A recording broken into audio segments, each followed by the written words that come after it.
오늘 말씀 제목은 감사에 대한 가장 큰 응답이라는 제목으로 은혜를 나누도록 하겠습니다.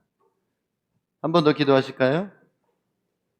하나님의 말씀은 우리의 발의 등이고 우리의 길의 빛이 되십니다.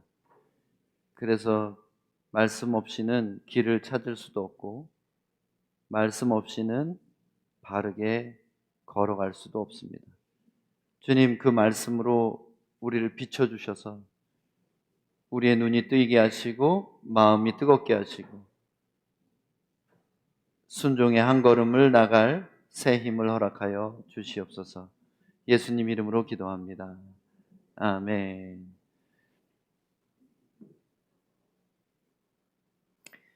오늘 본문 말씀은 빌립보서 4장 6절에서 7절 말씀인데요. 빌립보서는 여러분 아시는 것처럼 옥중서신이라고 분류됩니다. 사도 바울이 로마에 구금돼 있을 때 빌립보 교회를 향해서 쓴 편지인데, 당시에 빌립보 교회가 핍박받고 있었습니다. 왜냐하면 그들에게서는 새로운 신흥 종교인 기독교가 너무나 낯설고 또 그들의 타락한 삶을 변화시키는 능력을 보고서 두려웠던 것입니다. 그래서 빌립보의 많은 성도들이 어려움 가운데 있었어요. 그런데 놀랍게도 어려움을 당하는 교회를 향한 감옥에 있는 사도의 편지의 주제가 기뻐하라예요. 빌립보서의 주제는 기뻐하라. 내가 다시 말하노니 기뻐하고 기뻐하라. 이게 바로 빌립보서의 주제입니다. 진짜 성령 받은 그리스도인들은 역설을 살아냅니다. 역설. 아이러니라고 하죠. 말이 안 되는 거, 앞뒤가 안 맞아요. 저렇게 어려운데 이상하게 기뻐하지? 말도 안 된다. 저 정도면은 나 같으면 그냥 정신줄 놔버렸을 텐데 어떻게 저 사람은 저렇게 기쁘게 일상을 살아낼 수 있을까? 그게 궁금한 거예요. 이게 바로 우리 안에 있는 그리스도가 주신 소망입니다. 이것은 배에 닷 있죠. 항구에서 떠내려가지 않게 파도 치는 날에도 무거운 닻이 바다에 내려져 있을 때는 배가 견고하게 붙어 있는 것 같이 그것이 우리의 소망이에요. 우리의 구원에 대한 소망이 우리를 기쁘게 하는 것입니다.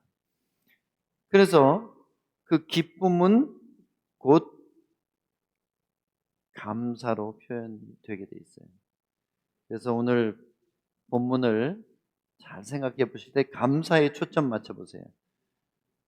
이 본문은 여러 가지 설교를 할 수 있습니다. 염려하지 말라는 설교도 될 수 있고, 기도하라는 설교도 될 수 있고, 그리고 우리의 마음과 생각을 지키는 방법이라는 설교도 할 수 있어요.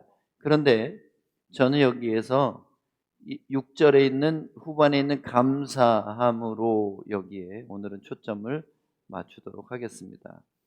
감사로 기도할 때 가장 큰 결과는 문제를 해결받는 것이 아닙니다. 그럼 뭐하러 기도해? 응답 받으려고 기도하는 거 아닌가요? 이렇게 생각하잖아요. 근데 여러분, 응답이라는 것은 결국 가만히 생각해 보면 내가 바라는 최선이에요. 한번 생각해 보세요. 응답이란 내가 바라는 최선이에요.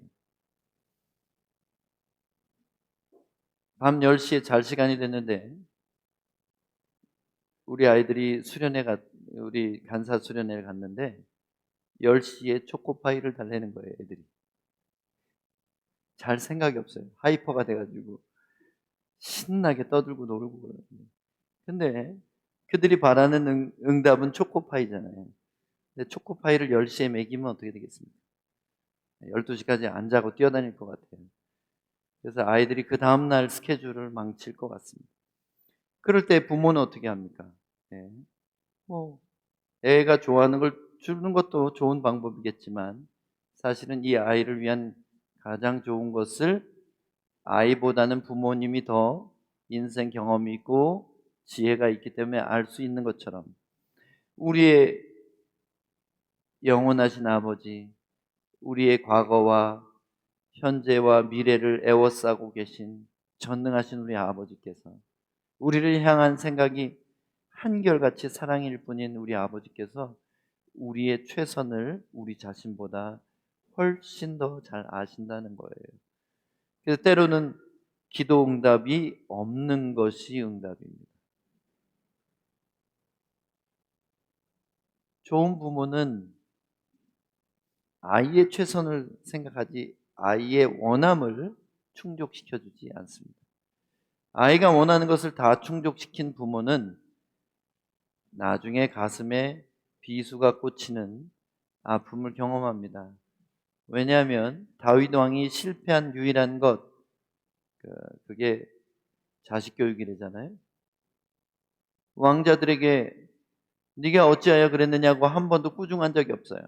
쉽게 말하면 오냐 키웠다는 거죠. 그랬더니 그 왕자가 아버지의 왕위를 찬탈하라고, 아버지의 새엄마들하고 간통을 하고, 아버지의 충신들을 잡아 죽이는, 나라를 빼앗는 엄청난 말썽꾸러기가 됩니다. 하나님 우리의 원함을 다 들어주시면 우리는 하나님을 떠날 것이 분명합니다. 하나님을 왕으로 대우하지도 않을 것이고, 하나님을 한낱 내 필요를 채워주는 요술램프의 요정처럼 대할 수도 있습니다. 아니면 심부름꾼으로 여길 수도 있어요. 하나님은 우리의 왕이십니다. 하나님은 우리를 능히 지옥불에 던질 수 있는 유일한 심판의 주이십니다. 그래서 감사로 기도할 때 우리에게 찾아오는 게 무엇인가? 감사로 기도할 때 받는 가장 큰 응답이 평강입니다. 평강. 지금 문제는 내 앞에 여전히 똑같아요. 근데 평강이 마음속에 오는데, 이거는 내가 평강해야지 마음 먹는다고 오는 게, 한번 경험해 보셨어요? 염려되는 일이 있는데 갑자기 평안해지는 그런 경험 해보셨어요? 그거는 내 힘으로는 안 돼요. 내가 스트레스를 풀기 위해서 뭔가를 해봐도 조금은 진정되는 것처럼 보이지만 다시 자려고 누우면 그 생각이 다시 돌아가는 거예요. 점점 생각이 또렷해지면서 그게 억울한 일이든 뭐가 필요한 일이든 그 생각을 헤어날 수 없습니다. 만약 여러분이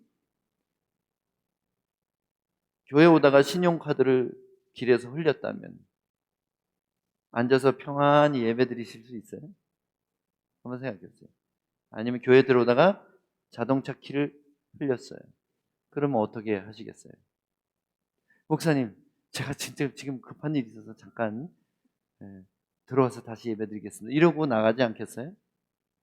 카드를 정지시키거나 열쇠를 찾을 때까지 여러분 길거리를 돌아다니겠죠. 왜냐하면 평안이 깨졌기 때문입니다. 어쩌면 우리의 진짜 문제는 환경에 있지 않고 마음에 있을지도 모릅니다. 대학을 시험을 쳤는데 떨어진 게 문제가 아니라 대학 떨어진 것 때문에 낙심한 마음이 더 문제인 거잖아요. 훌륭하게 된 사람 중에 대학 떨어졌던 경험에 있던 사람이 너무 많아요. 근데 그 아이는 그걸 극복 못하고 건물 꼭대기에서 뛰어내립니다. 왜 그래요? 대학 떨어진 게 문제가 아니에요. 그가 평강을 잃어버렸기 때문인 거예요. 그래서 인생의 진짜 문제는 외부에 있지 않고 내면에 있다. 똑같은 어려움을 당해도 어떤 사람은 그 어려움 때문에 좌절하고 슬퍼하고 낙심하고 자살하지만, 어떤 사람은 그 어려움 때문에 분발하고 힘을 내고 단단해지고 지혜가 생겨요. 그래서 결국은 승리하는 사람들이 있다는 것이죠. 왜요? 이것은 뭐의 문제예요? 환경 문제가 아니에요. 문제 자체가 문제가 아니에요. 그 사람 안에 평강의 능력이 있는가? 이게 진짜 인간의 문제라는 것입니다. 골로새서 3장 15절에면 이런 말씀이 있습니다. 빌립보 옆 동네예요. 골로새는. 예, 빌립보 옆 동네입니다. 그리스도의 평강이 너희 마음을 추장하게 하라. 너희는 평강을 위하여 한 몸으로 부르심을 받았나니 너희는 또한 감사하는 자가 되라. 재미있죠? 평강과 감사는 원인과 결과고 뒤집어도 원인과 결과가 돼요. 평화로운 사람은 감사할 수 있게 돼요. 마음의 평화가 찾아오면 지금 스트레스 받고 원망이 나오고 불평이 나오던 마음이 가라앉고 아 그래도 다행이네 감사하네 이런 마음이 든다는 겁니다.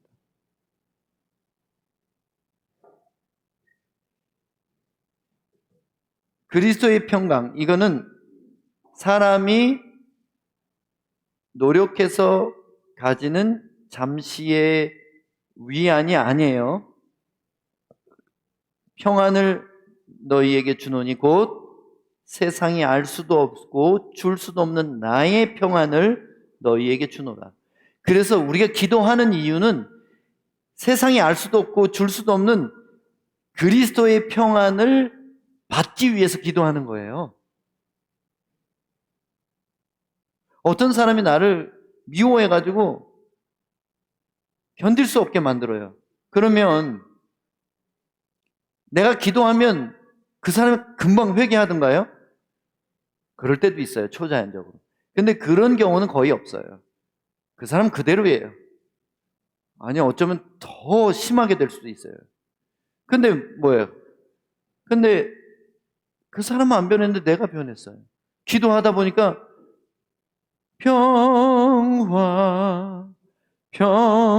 평화로다 하늘 위에서 어디서? 하늘 위에서 내려온대요. 하늘 위에서 내려오는 평안을 받기 위해서 기도하는 겁니다. 그러니까 평강과 감사는 서로 원인과 결과고요. 평강을 얻으면 감사하게 되고 그 감사가 더 큰 평강을 받게 하는 거예요. 이게 뭐예요? 점점 더 시너지를 내는 거예요. 점점 효과가 커지는 겁니다. 그래서 고난이 엄청 많은 사람이 얼굴이 빛나는 사람이 가끔 있어요. 근데 그 사람을 보면 감사로 기도하는 사람입니다. 감사로 기도하는 사람. 잘 생각해 보세요. 평강은 하나님 나라가 임한 강력한 증거이기 때문에 하나님 나라가 임한 증거예요.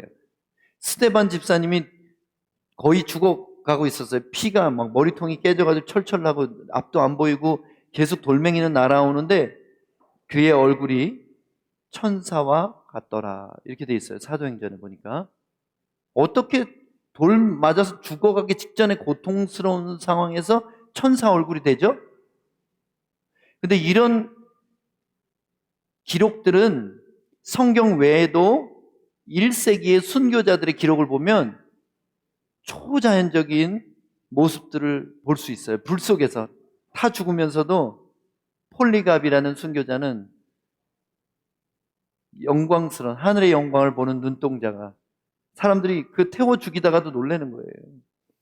여러분 우리나라에 복음을 전해주신 20대 초반의 토마스 선교사 대동강변에서 목이 잘렸는데 머리가 떼구르 굴러가지고 파란 눈에 토마스가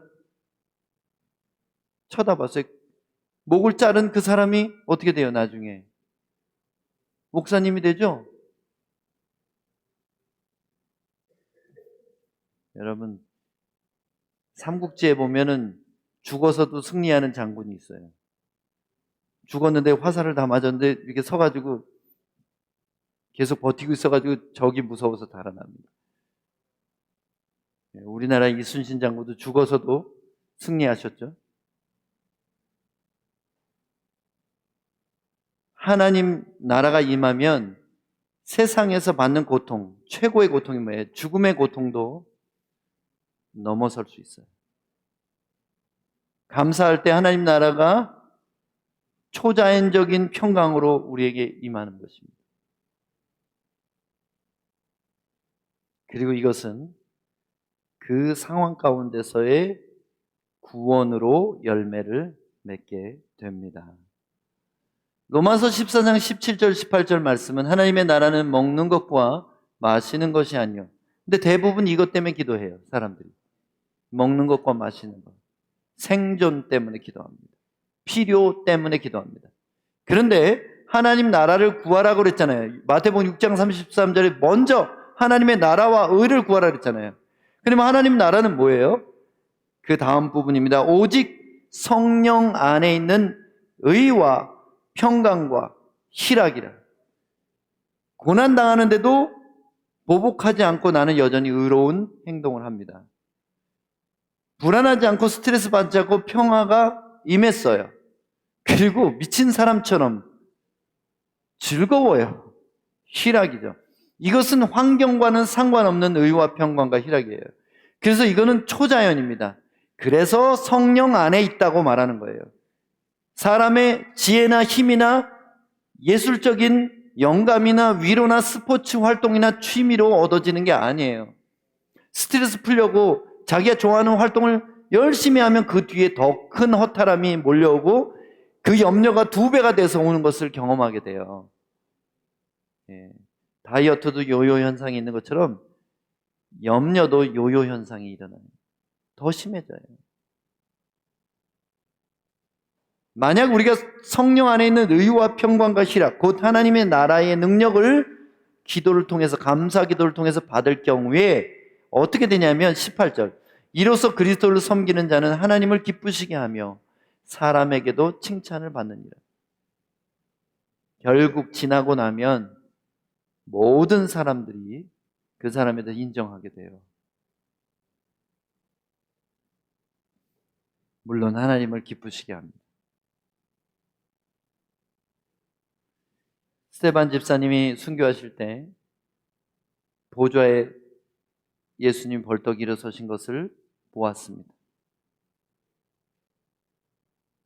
얼마나 그의 행동이 하나님을 기쁘시게 했는지. 하나님 나라의 능력을 나타내면 하나님을 기쁘시게 하고 사람에게도 칭찬을 받게 된다. 이게 영적 원리예요. 하나님의 나라의 능력을 나타내면, 그러니까 용서할 수 없는데 용서해, 저 사람은.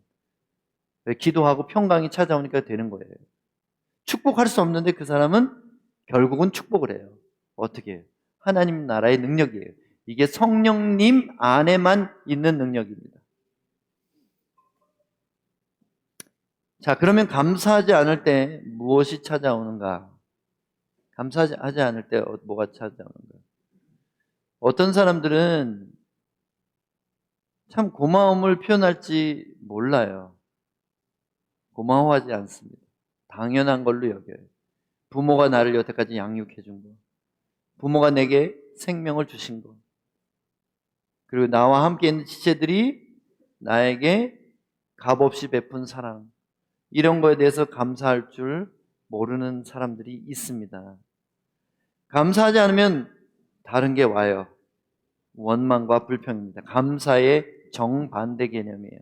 감사는 누군가에게 그 사람의 도움과 위로와 은혜에 대해서 보답하고 싶은 정서적인 표현이 감사예요. 근데 원망과 불평은 뭐예요? 무언가의 잘못에 대해서 원인을 상대방에게 돌리고 불만을 말하는데 비난하기까지 하는 것, 그것을 원망과 불평이라고 합니다. 원망과 불평은 뭘 또 끌어들이냐면 이게 죄의 사슬이에요. 원망과 불평이 가져오는 것, 그것은 바로 염려와 두려움이에요.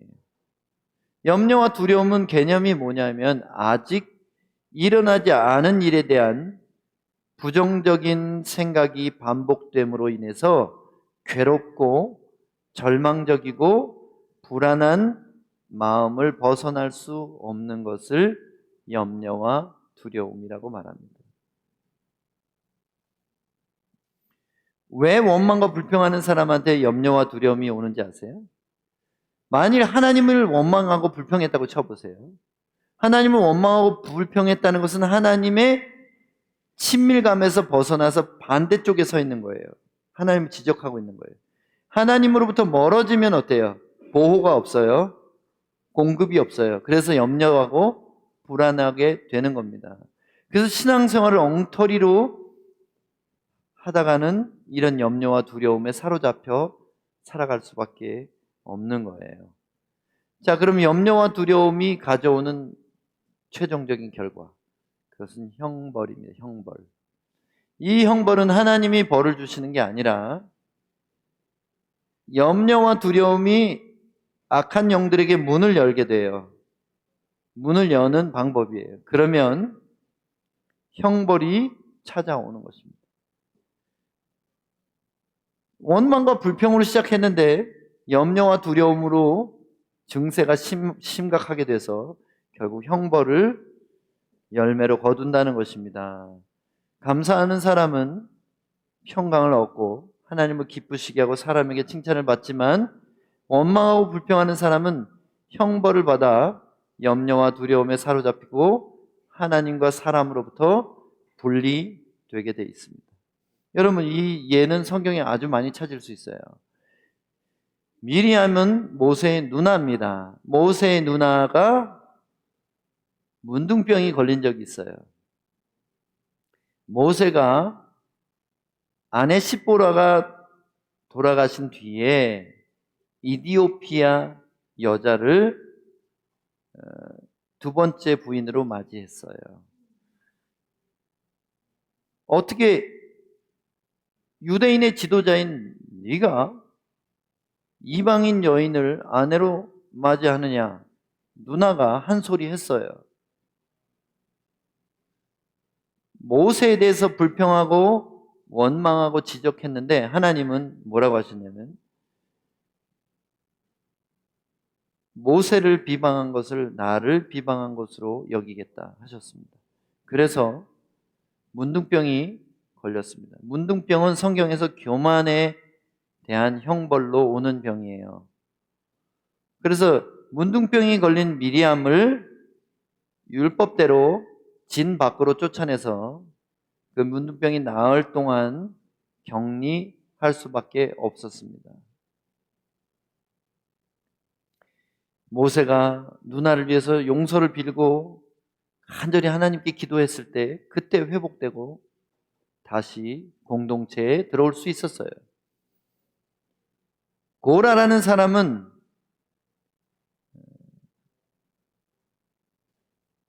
모세에 대해서 너만 하나님 음성 들었냐? 따졌습니다. 덤볐습니다. 그리고 반역을 했습니다. 그때 그와 그의 추종자들이 땅이 갈라지면서 빠져서 다 한날에 죽었습니다. 이 원망과 불평은 형벌을 불러들입니다. 또 한 예는 어떤 개인이나 작은 그룹이 아니라 민족 전체가 받은 심판이 있어요. 민수기 13장에 나오는 12정탐꾼 사건 있죠. 가데스 바네아 광야에서 모세가 각 지파에 민첩하고 용맹한 자들 한 사람씩 뽑아서 12명을 가나안 땅을 정찰하도록 보냅니다.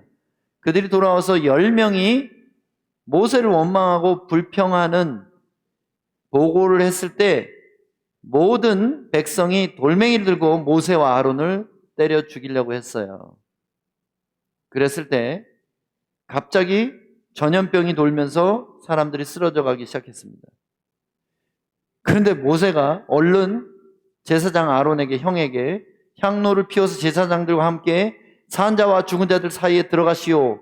그래가지고 산자와 죽은 자 사이에 들어가서 향을 피워서 하나님 용서해 주세요 그런 거예요. 자기를 돌로 치려는 백성들에게. 모세가 얼마나 놀라운 사람이에요? 그랬더니 어때요? 그 온역이 그쳤습니다. 멈췄어요. 사원자와 죽은 자 사이에 들어갔다는 얘기는 뭐냐면 다음 백성을 죽이시려거든 제사장들을 먼저 죽이세요. 이게 중보기도예요. 우리 제사장을 먼저 죽여주세요. 그랬을 때 하나님이 진노를 멈추셨습니다. 그런데 어떻게 됐어요? 이 광야에서 20세 이상인 모든 자들이 아무도 약속의 땅을 보지 못하리라. 고린도후서 10장에 보면 이것이 오늘 우리에게 경계가 된다고 사도 바울이 말하고 있습니다. 원망과 불평은요, 약속의 땅에 못 들어가는 이유가 될 수 있어요. 우리에게 적용하면 원망하고 불평하는 사람은 천국 못 갈 수도 있다는 얘기입니다. 반대로 감사하는 자는 하나님을 기쁘시게 하고 사람들로부터도 칭찬을 받고 그리고 넉넉히 그 나라에 들어가게 된다는 거예요. 감사는 그래서 구원의 씨앗입니다. 구원의 씨앗이다. 누가복음 17장에 보면은 10명의 문둥병자 이야기가 나옵니다. 12절부터 19절까지 읽어드리겠습니다. 한 마을에 들어가시니 나병 환자 10명이 예수를 만나 멀리 서서 소리를 높여 이르되 예수 선생님이여 우리를 불쌍히 여기소서 하거늘 모시고 이르시되 가서 제사장들에게 너희 몸을 보이라 하셨더니 그들이 가다가 깨끗함을 받은지라. 그 중에 한 사람이 자기가 나은 것을 보고 큰 소리로 하나님께 영광을 돌리며 돌아와 예수의 발 앞에 엎드려 감사하니 그는 사마리아 사람이라. 예수께서 대답하여 이르시되 10사람이 다 깨끗함을 받지 아니하였느냐? 그 9은 어디 있느냐? 이 이방인 외에는 하나님께 영광을 돌리러 돌아온 자가 없느냐 하시고 그에게 이르시되 일어나 가라. 내 믿음이 너를 구원하였느니라 하시더라. 이 놀라운 감사에 대한 계시가 여기 있어요. 왜 나병 환자들은 이렇게 몰려다녔을까요? 사람들이 가까이 오면 부정하다고 돌로 쳤습니다. 그래서 돌에 맞아 죽는 나병 환자들도 있었어요. 자기들을 보호하기 위해서 구걸이라도 해서 살아야 되기 때문에 성문 입구에 와서 구걸을 하는데 사람들이 재수없다고 돌 던지는 거예요. 그러니까 자기들끼리 뭉쳐 다녔어요. 한국의 말에도 떼거지라는 말 있죠. 떼거지라는 말이 무슨 말이냐면 전라남도에서 나병이 유행하면 다 거지가 돼요. 그래서 북쪽으로 막 올라옵니다. 그래서 떼거지가 왔다. 한국에서도 그랬어요. 그래서 어렸을 때 저는 그 사람들 본 적이 있어요. 그리고 돌로 사람들이 던졌어요. 진짜 한국에서도. 온몸에 막 천을 이렇게 칭칭 감아서. 왜냐면 코도 떨어지고 손가락도 없고 그러니까 어떻게 먹고 살아야 되잖아요. 그 사람들. 근데 이 사람들이 10명이 예수가 지나가시는 걸 보고 성문 밖으로 나오시는 걸 보고 불쌍히 여겨달라고 소리 질렀어요. 그랬더니 예수님께서 너희 병을 고침받았느냐 이런 말도 안 했어요. 가서 제사장한테 보여줘 그냥. 어떻게 이렇게 속전속결이죠? 부르짖자마자 예수님은 긍휼이 가득 차신 분이에요. 그래서 그래 너희가 뭐가 힘든지 내가 알아. 그래서 그냥 문제 해결부터 해주신 거예요. 때로는 하나님이 우리에게 응답하신 방식이 우리 기도의 말이 마치기도 전에 응답하실 때가 있어요. 그땐 뭘 보시는 건지 아세요? 네가 진짜 감사하나 보자. 이거예요. 그런데 그 중에 한 사람이 돌아와서 감사했습니다. 그 사람은 사마리아 사람이었어요. 사마리아인은 이미 유대인의 혈통이 다 없어졌어요. 너무 많이 혼혈이 돼가지고. 그리고 우상 숭배자들이었습니다. 이 이방인 한 사람 외에는 감사한 자가 아무도 없느냐? 9명 어디 있냐? 이렇게 물어보셨어요. 그 다음 말씀이 너무 놀라워요. 가라, 내 믿음이 너를 구원하였느니. 와, 문제 해결은 근본적으로는 구원과 상관이 없을 수도 있어요. 문제 해결이 구원입니까? 배고픔을 해결하기 위해서 하늘에서 만나를 내려주신 게 구원이에요? 물이 바위에서 나온 게 구원이에요? 고기 먹고 싶다고 하니까 메추라기 떼가 날아온 게 그게 구원입니까? 하나님 나라는 먹는 것이나 마시는 것이 아니라 했어요. 영생 얻는 데는 그것은 아무 도움이 안 돼요. 우리는 육체가 있으니까 먹고 살아야 되잖아요. 근데 이거보다 더 중요한 게, 먹고 사는 것보다 훨씬 중요한 게 있어요. 그게 바로 하나님 나라에 들어가는 것입니다. 하나님 나라의 능력을 지금 맛보고 그리고 죽어서 들어가는 거예요. 부활하는 것입니다. 이게 제일 중요한 거예요. 그래서 19절에 예수님은 감사하는 것을 구원받을 만한 믿음이라고 칭찬해 주셨어요. 그래서 감사가 없는 믿음은 구원받을 만한 믿음이 아닐 수도 있다는 거예요.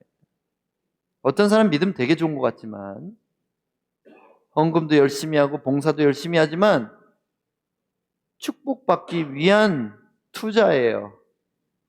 그것은 하나님 보실 때 올바른 믿음이라고 할 수가 없습니다. 진짜 칭찬받을 만한 믿음은 감사함으로 드리는 거예요. 작은 것이라도, 내 작은 능력이라도, 내 작은 재정이라도, 내 작은 지혜라도 하나님이 기뻐하시는데 기꺼이 기쁨으로 드리는 사람이 바로 감사하는 참 믿음이라는 거죠. 10명의 문둥병 환자, 나병 환자 중에서 9명이 이 세상에서의 그 치명적이었던 과거의 문제를 단순간에 해결받았어요. 그렇지만 그 중에 한 명만 영원한 구원을 받았습니다. 왜? 감사한 한 사람만 구원받았다고 말씀하십니까? 진정한 감사는 무엇을 받을 때 나오는 것이 아니라 하나님의 성품에 대한 믿음의 표현이기 때문이에요. 다시요. 진짜 감사는 뭘 받을 때 나오는 것이 아닙니다. 뭘 받으면 다 감사할 수 있어요. 그것도 감사 안 하는 사람도 있지만, 거저 받아도 감사 안 하는 그 뻔뻔한 사람도 있지만, 대개는 믿는 사람이든 아니든 누군가의 친절과 호의와 거저주는 은혜에 대해서는 감사할 줄 압니다. 근데 세상 사람들은 받아야 감사하지만 진짜 믿는 사람은 아무것도 못 받아도 그분이 나를 사랑하시는 것을 믿음으로 감사할 수 있어요.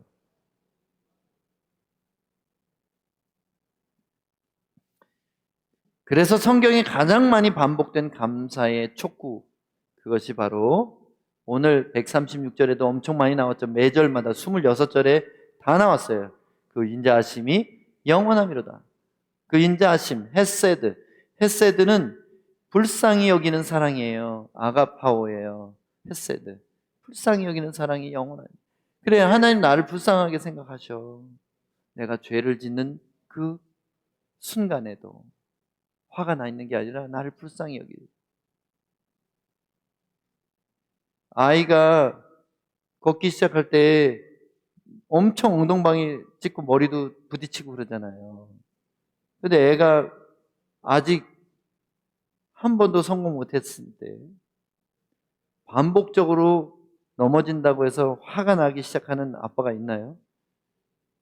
이것이 내가 거의 1년을 먹여 키웠는데 아직도 걷지 못하는구나. 그래서 화딱지가 나서 그 아기를 후려치는 아빠가 있을까요? 가끔 정신이 요즘 아빠들은 그런 놈들도 있을 거예요, 아마. 감옥에 보내야죠. 여러분, 아이는 정말 힘겨운 도전을 하는 거예요. 우리의 죄를 하나님은 반역으로 보지 않으시고 장애로 보신다는 거 아세요? 저는 이게 얼마나 감동스러운지 몰라요. 우리가 고의로 죄를 즐기지 않는다면, 고범죄를 막 즐기면서 사는 자가 아니라면, 그래도 옳게 살아보려고 목사님 설교 듣고 힘내보려고 하다가 넘어진 거에 대해서 내가 또 실수하고 또 죄 지은 거에 대해서 그걸 갖다가 반역으로 보시지 않고 연약함으로 보신다는 거예요. 그러니 얼마나 그 사랑이 너무 감사하잖아요. 저는 너무 감사해요. 이럼에도 불구하고 주님 나를 사랑하시는 게 얼마나 감사한 일인지, 그 생각을 하면 하루에도 수없이 하늘을 바라보면서 아버지 감사해요 할 수 있게 됩니다. 여러분, 하늘을 몇 번이나 보세요. 하늘. 저는 하늘 보는 취미가 있어요.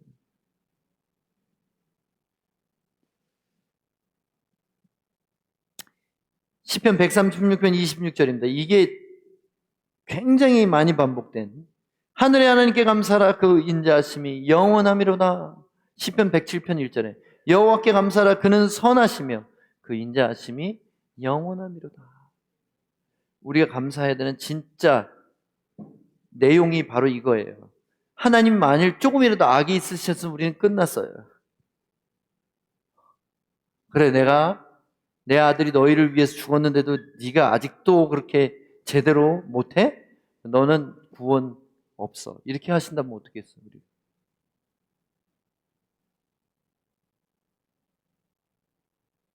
찬송가에 있죠. 내가 연약할수록 더욱 귀히 여기사 높은 보좌 위에서 낮은 나를 보시네. 날 사랑하신. 그게 그렇게 위로가 되지 않습니까? 미국의 설문조사 중에 자살을 시도하려다가 그만둔 사람들에게 설문조사를 했대요. 근데 자살 시도하려고 하다가 만약 여러분 가운데 찬송가가 생각난 사람 있습니까? 그 중에서 어떤 찬송가가 생각났나요? 그랬을 때 1등인 찬송가가 뭔지 아세요? 날 사랑하신 Yes, Jesus loves you. 그 후렴이 생각나더래요, 사람들이. 그 순간에도 성령님이 이 사람들 살리려고 주일학교 때 불렀던 찬송가가 떠오르게 하시는 거예요. Yes, Jesus loves you.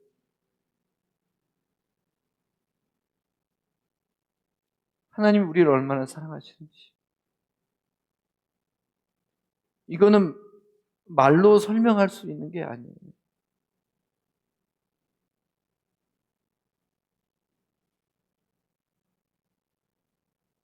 그래서 우리는 하나님의 선하심과 불쌍히 여기는 그 사랑 때문에 우리는 감사를 드릴 수 있는 것입니다.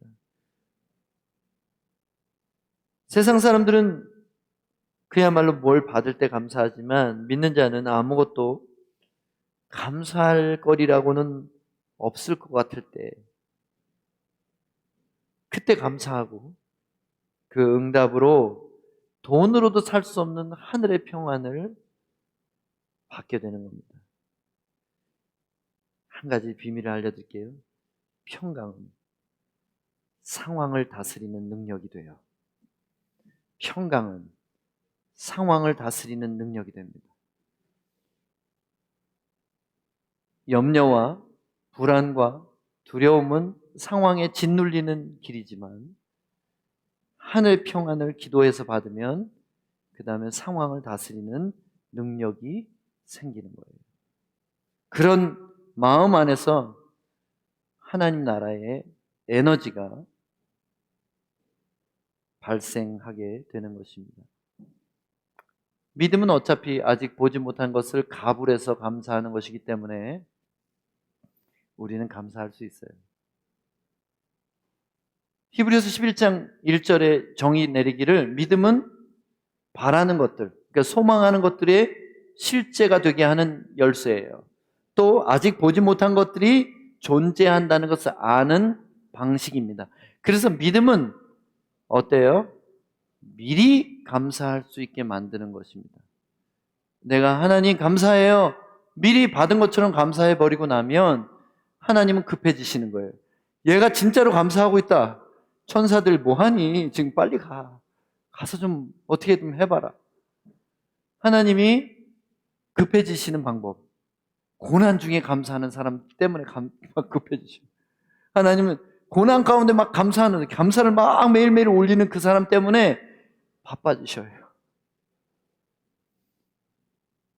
그리고 정말 너무 고통스러우면서 아무것도 감사할 수 없는 지경이라면 여러분에게 해법을 알려드리겠습니다.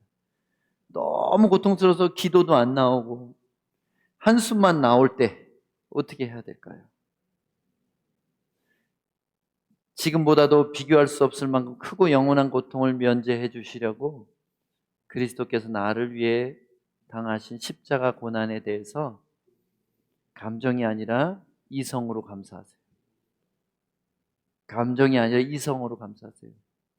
그러니까 아무 느낌이 없어도 주님 십자가 그 사랑 다시 감사드립니다. 살면서 당하는 이 고난도 이렇게 견디기 힘든데 지옥 형벌은 얼마나 힘들까요? 근데 그거 면하게 해주시려고 하나님 아들이 그러실 필요가 전혀 없는 고난을 당해 주셨습니다. 감사합니다. 이 말을 할 수 있다면 지금 그 고통을 뛰어넘는 하나님의 지혜와 평강이 곧 임하게 될 것입니다. 감사는 평강이라는 응답을 가져오고 상황 가운데서 구원에 이르게 할 뿐 아니라 영원한 구원을 얻는 믿음입니다. 그래서 감사는 믿음의 다른 이름이에요. 감사하는 사람은 믿음 있는 사람이에요. 감사로 하나님을 기쁘시게 하고 사람들에게도 칭찬을 받는 우리 소망의 교회 사랑하는 성도 여러분 되시기를 예수님의 이름으로 축복합니다. 이 시간에 잠깐 기도할 때 여러분 입술로 지난 11개월을 감사하세요. 뜻대로 안 됐을 수도 있죠. 사업이 생각만큼 안 됐을 수도 있고 내 병이 더 좋아지지 않았을 수도 있고 관계가 깨졌을 수도 있고 가슴 아픈 이런저런 일이 11개월 동안 얼마나 많으셨겠어요. 그럼에도 불구하고 오늘 이렇게 감사합시다. 하나님, 내가 이 얘기를 듣는 것 자체가 감사합니다. 주님의 종을 통해서 이렇게 하나님 마음을 설득해 주시니 감사합니다. 그러실 필요 없는데 나한테 왜 이렇게 친절하세요? 감사합니다. 그리고 11개월 동안 주님 은혜로 숨쉬고 살았습니다. 감사합니다. 우리 가족들 인하여 감사하고 우리 소망의 교회 지체들 인하여 감사하고 예배로 인하여 감사하고 그리고 온갖 어려움을 인하여 감사합니다. 이것을 통하여 내가 애매히 고난받아도 그리스도의 마음 조금이라도 배우게 됐습니다. 감사합니다. 여러분 입술을 열어서 작은 소리라도 통성으로 감사 기도를 올려드리겠습니다. 하나님, 지난 11개월 동안 정말 어려웠습니다. 마음도 몸도 힘들었습니다. 그러나 감사한 것은 하나님이 나를 사랑하시고 나를 향하신 그 선한 마음이 변치 않으셨기 때문입니다. 하나님, 사랑하는 우리 가족들로 인해 성도들 인해 감사합니다. 우리 간사님들 인해 감사합니다. 그들이 얼마나 하나님 사랑하며 고난 중에도 애쓰고 있는지 그것 때문에 감사드립니다. 하나님 아버지, 우리를 위한 중보자들과 멀리서 함께 예배하는 분들 인하여 감사하고 어려운 자들 위해 헌금하시는 한 분 한 분을 인하여 감사합니다. 그 이름들이 생명책에 있음을 감사드립니다. 하나님, 소망의 교회가 쉽지 않지만 가난한 자들을 사랑하며 그들에게 복음 전할 수 있게 해주시는 애 감사합니다. 우리 몸이 약할수록 부활의 날을 소망하게 되는 것을 인하여 감사합니다. 우리의 관계가 깨어지고 아픔이 있을 때 그래도 사랑하고 용서할 수 있게 우리를 설득해 주신 주님께 감사합니다. 고난 중에 감사함으로 하늘의 평안을 내려주신 것을 또한 감사합니다. 지나간 1년 동안 우리를 돌보신 하나님, 우리에게 그래도 먹을 거 입을 거 있게 하신 하나님 감사합니다. 성도들이 감사하는 마음으로 드리는 모든 감사의 제사를 주님 홀로 받아 주시옵소서.